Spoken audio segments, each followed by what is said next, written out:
going to start the lesson. It's going to be a little bit weird.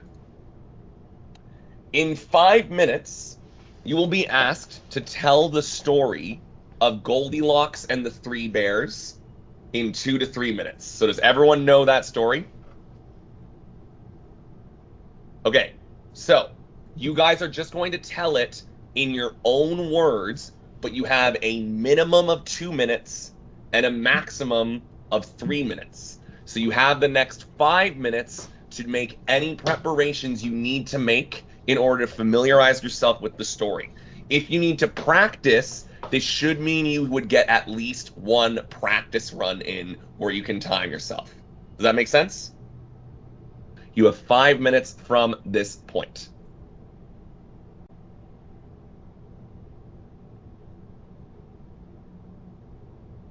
And you're going to have a minimum of 2 and a maximum of 3 minutes to tell us this story.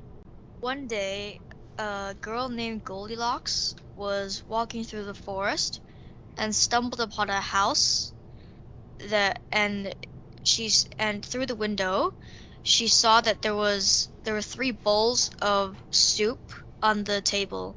She was really hungry, so she wanted to ask if she could eat some. Now she ventures upstairs into the bedroom where there are 3 beds. The first bed is too hard, the second is too soft, but the third is just right. And she quickly falls asleep in it. As Goldilocks is sleeping in the bed, the 3 bears, Papa Bear, Mama Bear, and Baby Bear, return home. Whenever you're ready, you have a minimum of 2 minutes, maximum of 3. Once upon a time there was a girl named Goldilocks. One day she walked into a forest. As she skipped along, she saw a wooden house. She decided to knock, but when no one answered the door, she just opened the door and walked into the house. She found a kitchen with 3 bowls of porridge. There was a big bowl, a medium-sized bowl, and a small bowl. She tasted each of them and found out that the first bowl was too hot and the second bowl was too cold. The smallest bowl, however, was just right. The bears returned home and they got mad at her and she apologized and left. No, my mic was on. Good. Thank you very much, Maggie. I asked everyone to tell this story anywhere between 2 minutes and 3 minutes. Austin, you told the story of Goldilocks and the Three Bears in 1 minute and 8 seconds. David, you told the story of Goldilocks and the Three Bears in 1 minute and 20 seconds.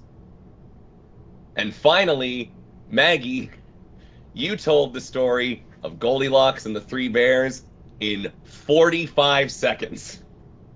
So, what is the lesson that I am arriving at here? You guys need to watch your times, because a huge important part of taking part of debate and doing it properly and getting good marks at it is making sure you're within the time limit. So I gave you guys 5 minutes to prepare enough content so that you would speak for at least 2 minutes. Only one of you was able to do that. So just something to keep in mind, because this is something that you're going to need to work on if you want to continue debate in the future. Let's all, at the very least, agree with this. These are the facts that we can all agree with. Number 1, there is a house in the forest that belongs to a family of bears. A father, a mother, and a baby bear.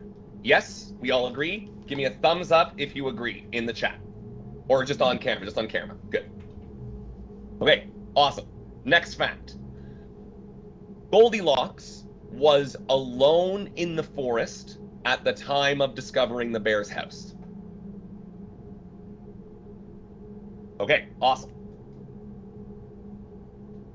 There are imprints on each of the bear's sitting cushions, and baby bear's chair is broken. Yes? Okay, thumbs up. Okay. Someone has eaten both of Papa and Mama Bear's porridge and all of Baby Bear's porridge. Yes?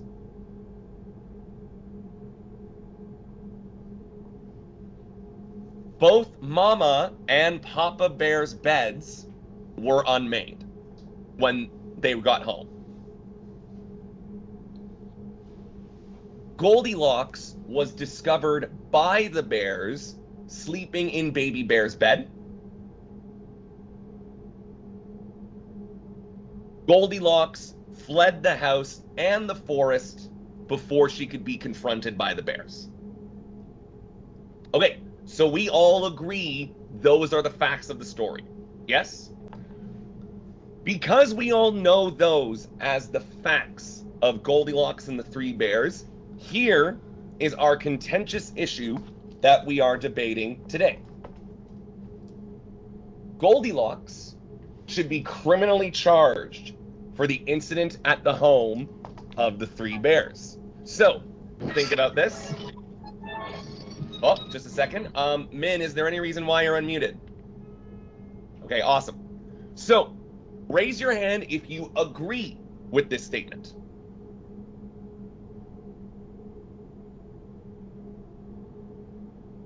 Okay, so we have 1, 2, 3 hands up. Oh, 4 hands up and 1 hand down. Okay, awesome. Here's what I want you to do. You again have 5 minutes. I'm going to ask you to try and prepare some thoughts and deliver them in 2 to 3 minutes. Okay? So you have 5 minutes to prepare what you want to say, and I want you to try to talk within that same time frame again, whether you agree or disagree with this statement. You have 5 minutes. Go. In some points of view. I'm going to go in reverse order this time, so I'm going to start with Maggie. Maggie, what are your thoughts on this contentious issue? Do you agree or disagree? I agree. Even though she's a child, I think she should be at least fined for this because she invaded the Bear family's house. She should, if she doesn't get criminally charged, she should get punished otherwise by paying a certain amount of money for going into someone's house unauthorized, because it is an offense to trespass on private property, and home invasion burglary is felony, and it's punishable by prison sentence or a fine. Let's hear from David next. David, let's hear your thoughts on this argument. What do you think? I think that Goldilocks should be criminally charged because she is not police and does not have a search warrant. She also broke a small armchair that could cost upwards of $300. Yes, I searched up armchairs small. Under the Criminal Code of Canada, like vandalizing or damaging someone's property, you can be charged with criminal mischief. And although the breaking of the chair was an accident, strolling into someone else's house, eating their food, acting like the house is hers is not. She also entered the house with evil deeds in mind. She's a kid, so she should not get jailed or fined. So I think she should do community service, which is picking up garbage. Punishments for her. Like, damn. I didn't say punish her. I just said, should she be charged? All right, let's go to Annie next. Annie, whenever you're ready, you may begin. What are your thoughts on this contentious issue? I think Goldilocks should be criminally charged for the incident at the home of the Three Bears because, well, first of all, although the Bears never posted a sign that was warning against the trespassers, Goldilocks still entered the house without their consent. And yes, since when she saw the Bears, she ran away. She obviously knew it was wrong to be in the house, so she was entering without consent and with the intention of committing a crime. And Goldilocks could also be criminally charged for damaging the property, which is the chair that she broke, and eating the bear's porridge could be also considered theft, I guess. Thank you very much, Annie. Let's go to Isabel next. And I believe Isabel is the only one who did not raise her hand to this question. So I'm very curious to hear her points of view. Isabel, let's hear your opinion about this contentious issue. I disagree strongly with this statement, and that's because we haven't considered everything before stating this. First of all, this is a fairy tale, and in fairy tales, children usually aren't raised like normally, or as they are raised in our world. In fairy tales, lots of children are orphans or raised to be like warriors or royalty or something fantastical like that. How do we know that Goldilocks was raised to know her manners? More importantly, how do we know that Goldilocks isn't just a poor child who was half starved and confused?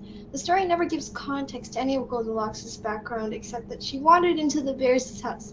Second of all, yes, this is a fairy tale. She might have done something wrong in their world of stories and legends, but in our world, doing something like that is criminal. But in their world, it might not be considered criminal.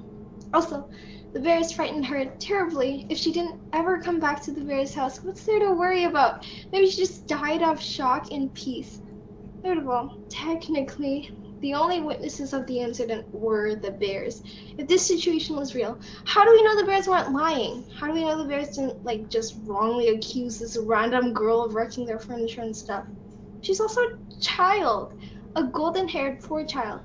In conclusion, I don't think she should be charged with criminal charges. Thank you very much. I love how you're trying to characterize the witness there a little bit. That's very funny. Last but certainly not least, let's hear from Austin. Austin, what are your thoughts on this contentious issue? I do think that she should be criminally charged for many reasons, and many equals 3, so I have 3 reasons.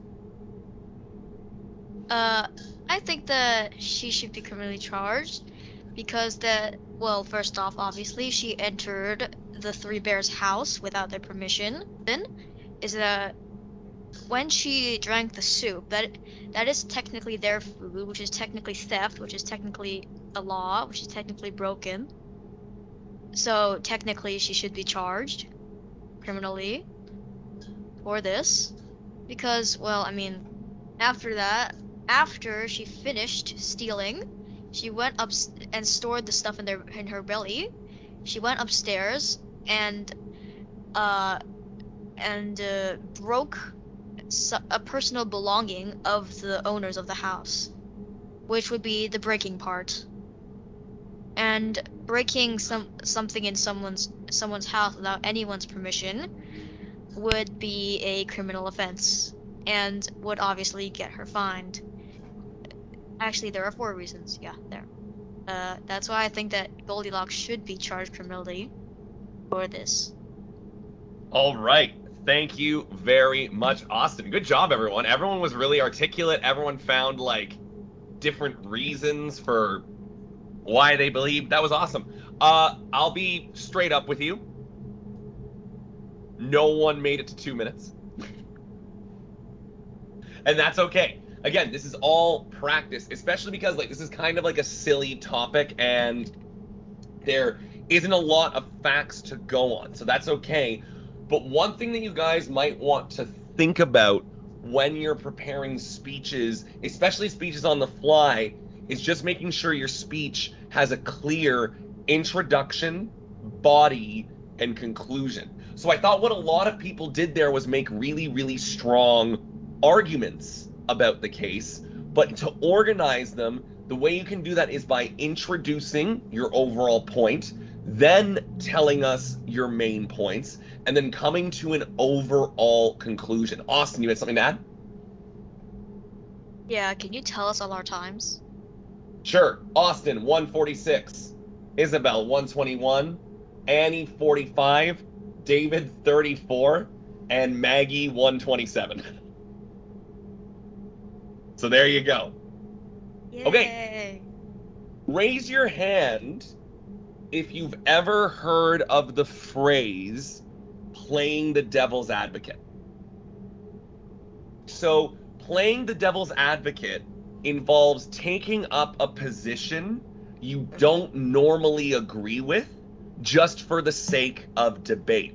And fun fact, the reason why we call it devil's advocate is because devil's advocate used to be a literal position in the Catholic Church. So you guys know when they choose the Pope? It used to be that the devil's advocate's job was to basically, like, do research and tell everyone, hey, this person shouldn't be a saint because they did this bad thing. So that was literally someone's job in the Catholic Church at one point. So something to keep in mind is in this course, you're going to have to play devil's advocate plenty of times in order to practice your debating skills. So with that in mind, you have 5 minutes to prepare a speech with the opposite point of view that you just had. And I want you to try and do it in the same amount of time, 2 to 3 minutes. I'm going to give you 5 minutes to make preparations, and then I want you to give it a try. All right? 3, 2, 1, go. All right, gang, that is time. I'm just going to go in a random order now. We're going to start with Annie. Annie, whenever you're ready, give us your devil's advocate opposite point of view for this argument. Just give us what you got. It's okay. Imagine that you're Goldilocks and you might have been malnourished, tired, lost, and alone in the woods, and you're just looking for shelter when you see this wooden house. Goldilocks should be considered innocent because she is still a child who doesn't really know right from wrong, and she might have been lost and alone and simply looking for some comfort. Awesome. Thank you very much, Annie. Let's go to Austin next. Austin, whenever you're ready, you may begin. The reason why I think Goldilocks should not be criminally charged against the incident at the home of the three bears is because, well, when she came across the house, and first she didn't know that there wasn't anyone in the house, and first she knocked, which proved that she didn't have the intention of entering without permission.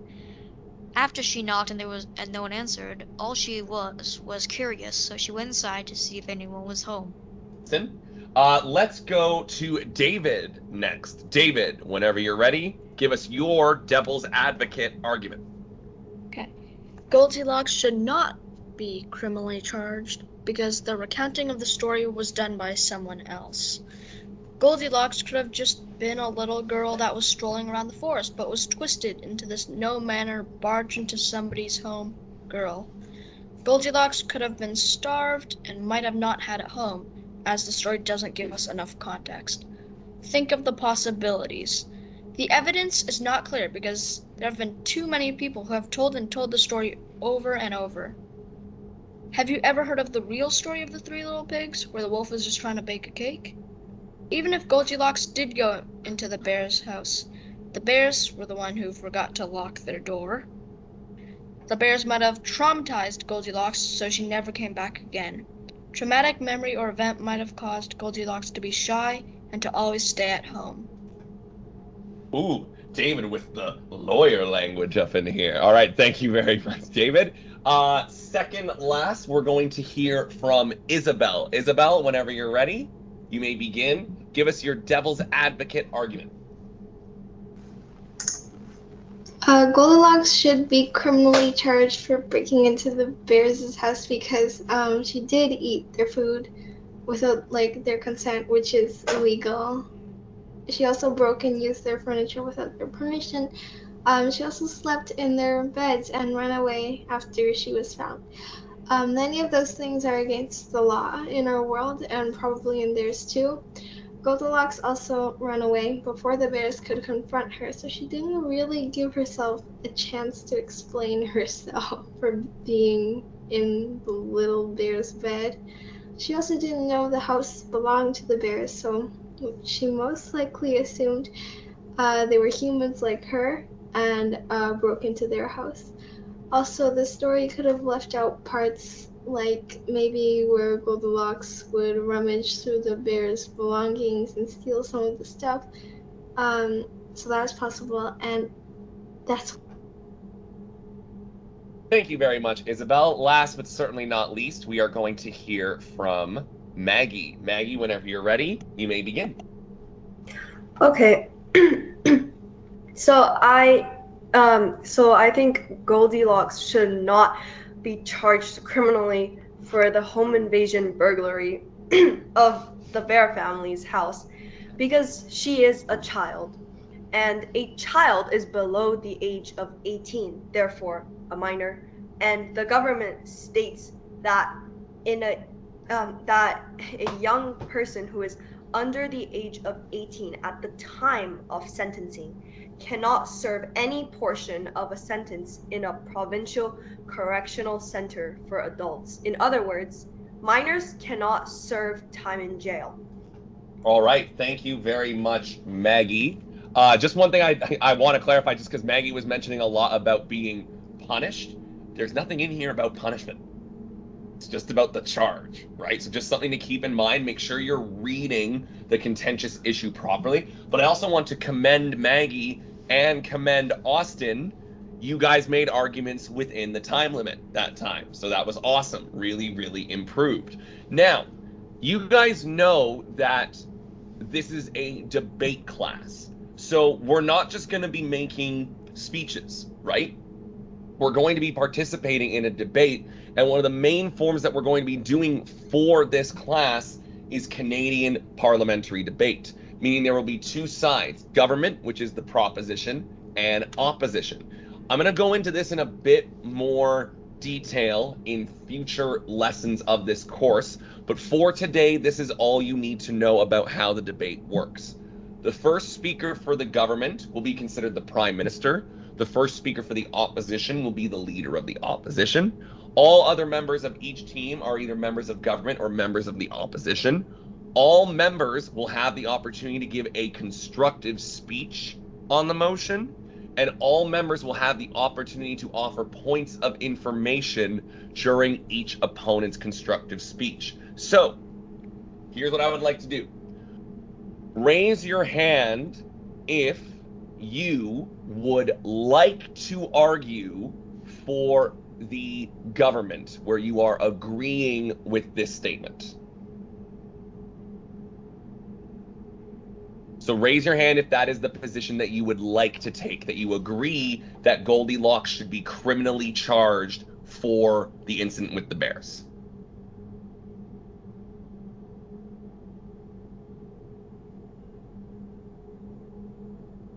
Raise your hand if you would like to argue the opposite, that you would argue that she should not be criminally charged. So Austin, put your hand down. Okay, so do we have any members who would like to argue the opposite, who want to move over to the proposition just so we can make the teams even?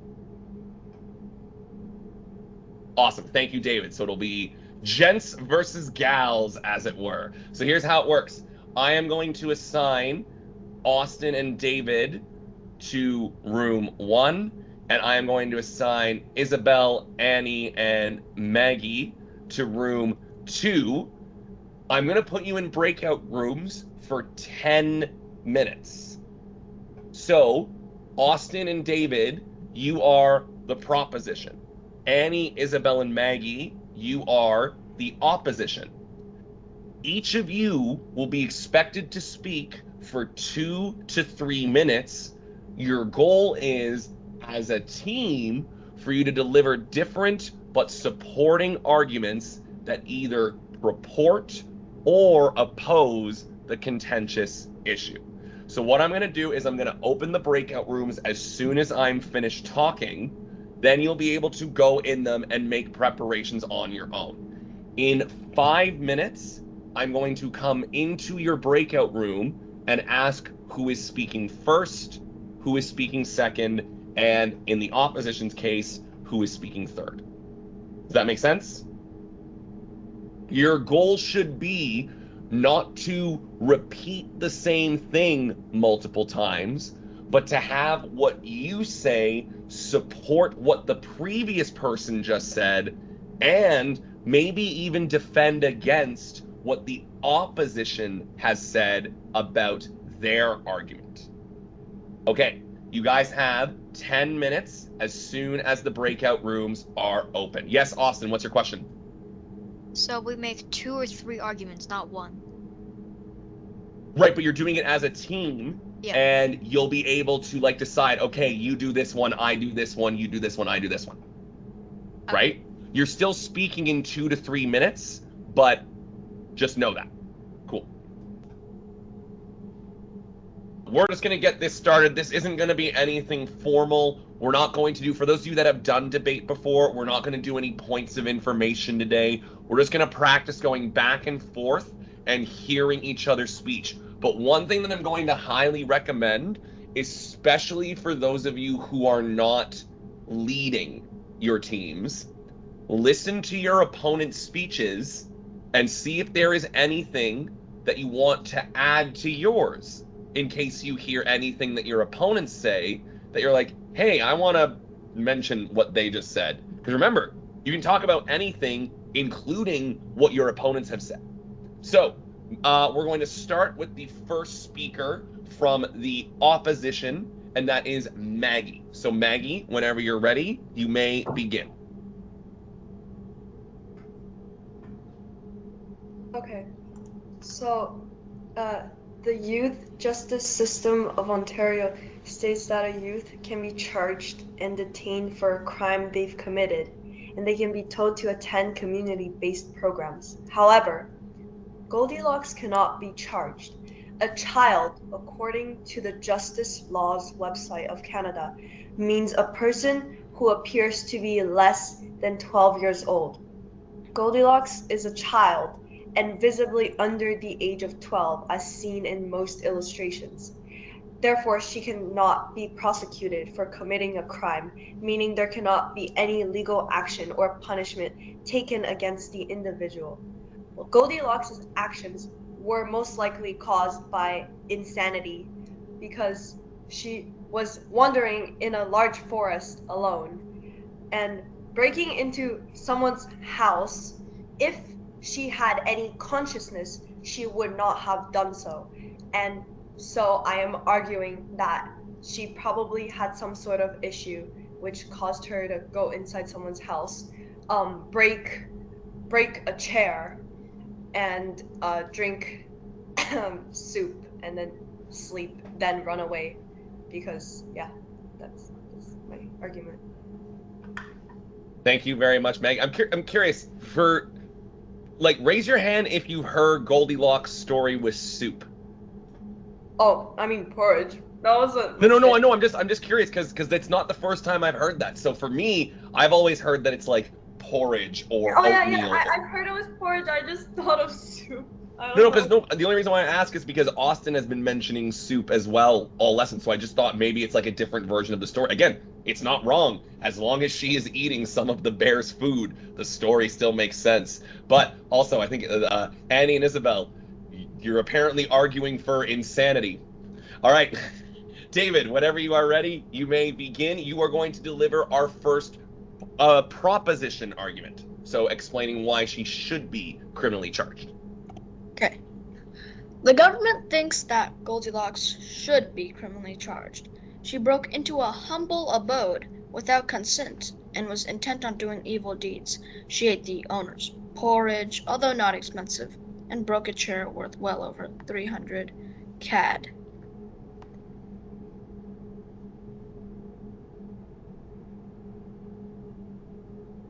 Oh, is that your argument, David? Yes, that was just starting, like saying the points. Oh no, you're so again, when I say introduce your points, I mean you still need to make a speech. Okay. Well, yeah, go. Okay. Here's improvised speech. Yeah, just give me your best shot. Just argue the points that you just argued. Go. Okay.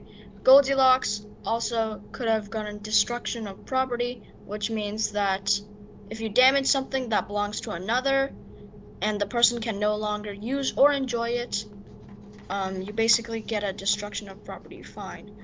Goldilocks also acted like the house was not hers, and she used up the house's porridge, which means that the owners could not drink it anymore, and she ruffled up someone's bed, which would be quite traumatizing to the owners of the house, who would have thought that a burglar would have done that, although it was just Goldilocks that they found in the bed.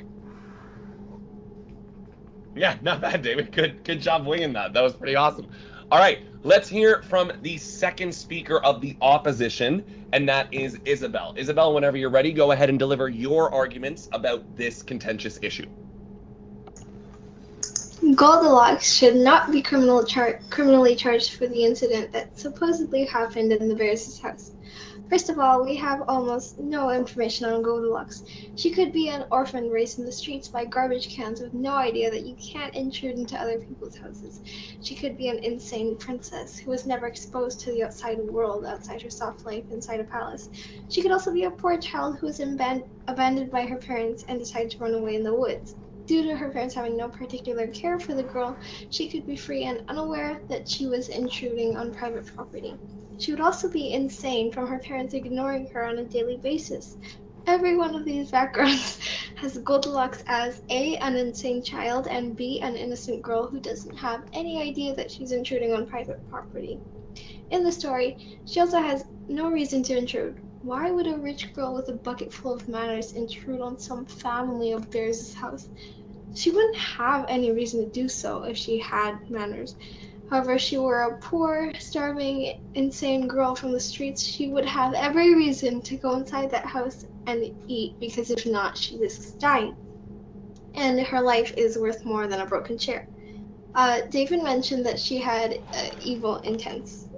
No, she's just a poor girl, insane like you mentioned. And so, in conclusion, I think that Goldilocks, whether it be the insane princess or poor girl or other fantastical girl, should be innocent and she shouldn't be charged for her honest mistakes. Ray, I'm not gonna lie, guys, this is not how I expected this debate to go. Okay, up next, we are going to hear from Austin. Austin, whenever you're ready, let's hear your argument purporting that Goldilocks should be criminally charged. All right. So, the reason for her, I think that for entering a house, it would be charged criminally because, well, she entered without permission. She had, as David said, evil intentions. If even if it's not as like on purpose, she still did criminal things. And also, I think it's pretty obvious that it wouldn't be nice or legal for someone to go into a house and eat their food. I don't think that'd be I think it's pretty obvious that'd be very rude and not nice. Even if she was a poor girl, it would still be, well, obvious that it was rude.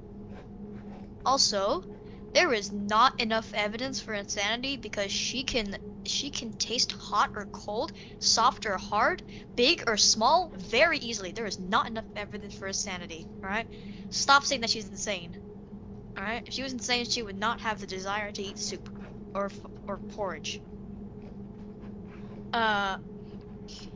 Also, when, and as he said, after breaking that chair, and we googled it, it is well over 300 Canadian dollars, which would give the parents a fine of over 10,000 for breaking personal luxurious items belonging to bears. When someone would ruffle up your bed and you find someone sleeping in your bed and you're a baby, you could get a heart attack. You can be scared half to death. You can faint. And they would have to pay a lot of money and you would be fined for giving someone a heart attack. How would you like to feel that, huh?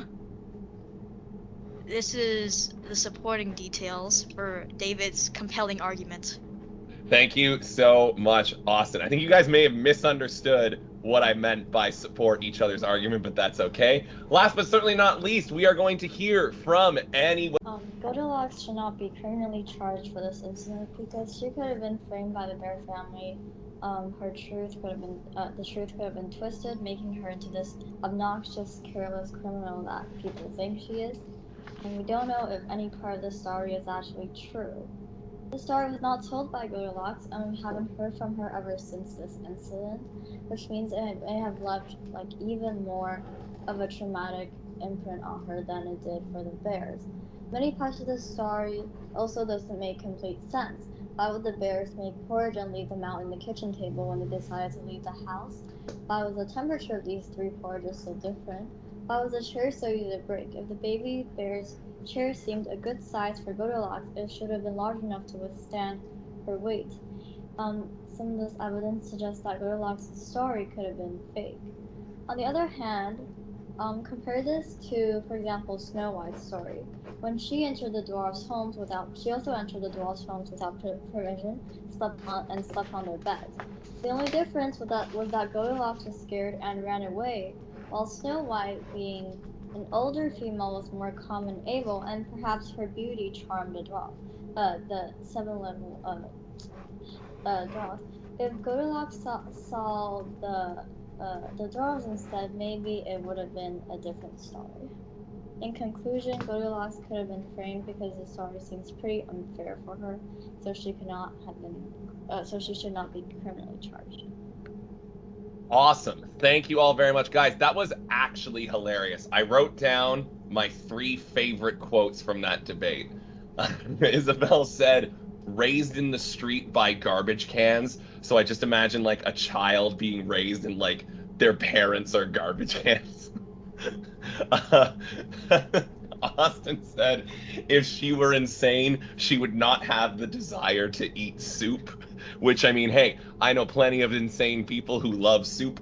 And Annie, I actually like lost my mind when he said, compare this story to something like Snow White. And I was like, oh my God, she also broke and entered. Like, I can't believe that.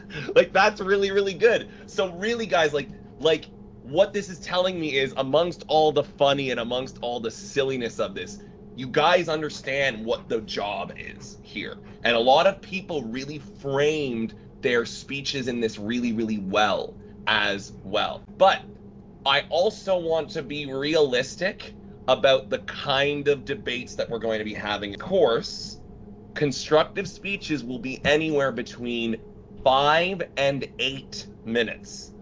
So if you were struggling with 2 to 3, keep in mind you're going to actually have to speak for a lot more than that. In fact, more than double. You may not know what side of the argument or what team you are on before you get to the lesson. And some lessons, you might not even know the topic or the contentious issue being discussed. And on most days, just like today, you are more than likely going to have to prepare your speeches on the day of the debate. Like, not write your speeches for homework and then bring them in for a debate. Most of the time, you're going to be writing them in lesson, or preparing them in lesson, I should say, if you can't write a speech in that amount of time. Your speeches also, and I kind of hinted at this today, will more than likely change based off of how the debate goes. Maybe someone will mention something that you need to mention later in your speech. Maybe someone will say something that you need to argue for or argue against, right? All of these things are things to keep in mind when we do the actual debates in this class, not the silly fairy tale based ones. Yeah, Maggie, what's up? So in future debates, oh wait, sorry, my alarm. No worries. For future debates, are we allowed to object? So I will explain how that works depending on the kind of debate we're doing. What will normally happen is we'll do things called points of information, which is when the person is talking, if you would like to ask them a question in the middle of their speech, you can raise your hand. And then they decide when it's time for you to ask your question, and they can choose whether or not to answer your question. But remember, if they say something that you want to argue against, when is the best opportunity for you to do that?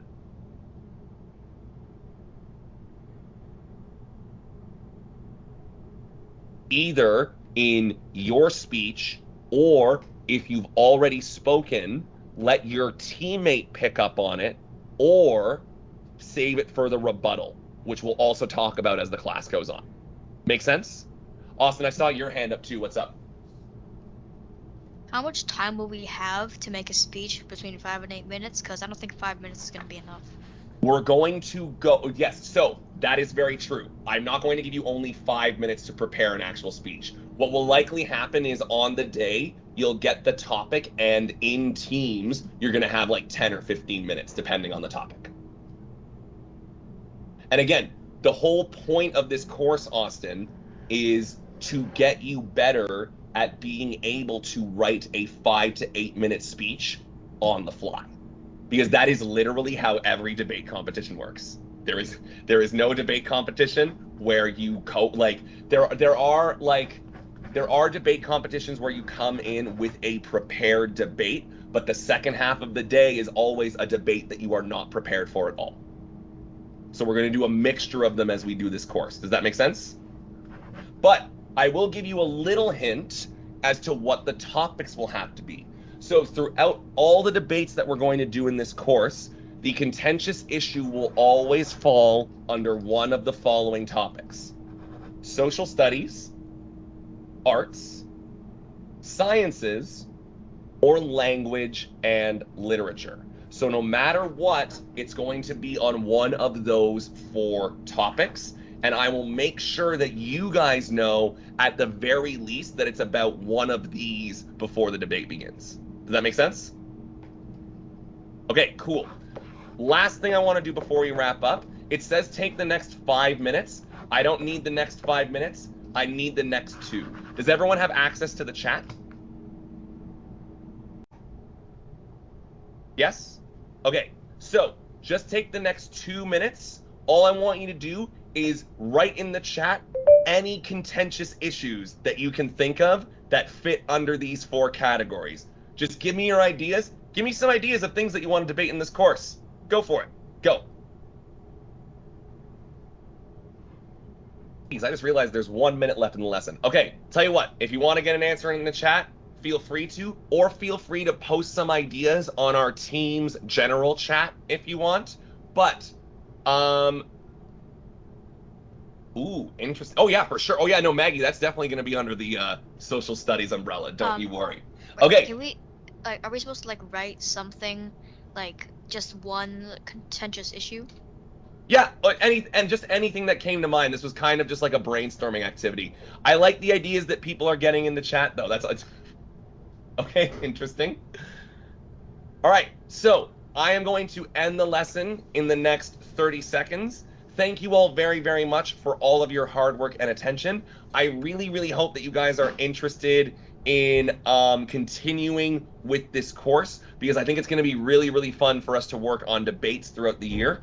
What we're going to do, though, for the first couple of weeks is just work on speech writing. And spoilers, in week 1, you get to write a speech about whatever you want. So just think about what you might want to write a speech about, okay? All right. Thank you all very much. Go enjoy the rest of your evening. I'll hopefully see you all next week. Bye-bye.